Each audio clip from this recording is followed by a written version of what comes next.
LFM, va savoir pourquoi.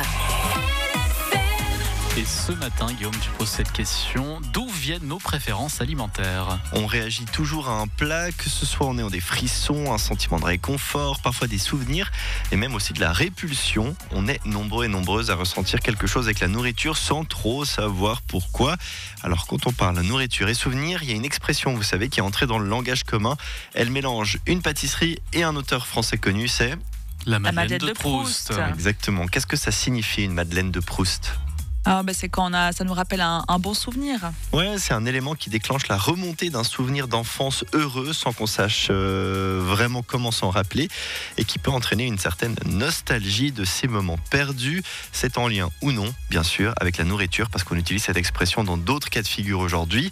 Un neuroscientifique du nom de Antonio Serras indique que les odeurs sont capables d'activer des souvenirs plus immersifs que ceux déclenchés par tout autre sens.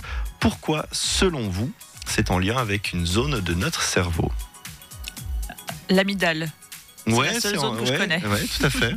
Bon, je dirais comme Julie. Moi, je suis Julie. Ouais, il y a l'amygdale là-dedans parce qu'en fait, la zone du cerveau qui est liée à l'odorat, elle a une connexion privilégiée avec nos émotions et puis avec tout ce qui est en lien avec notre apprentissage. Les neurosciences considèrent donc l'odorat comme le principal sens permettant de stimuler la mémoire.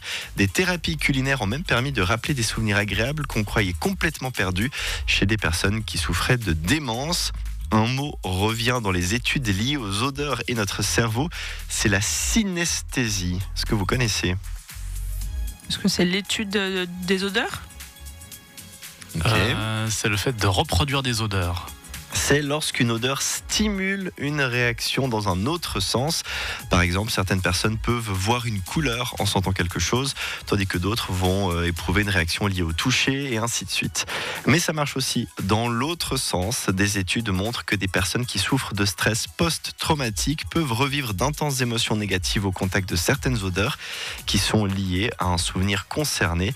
Raison pour laquelle on revient à la nourriture. Certains goûts peuvent nous répugner, même si on ne s'en rappelle pas forcément. Car nous aimons le car nous aimons le chocolat, nous aimons trop le C'est comme le parfum de nos ex.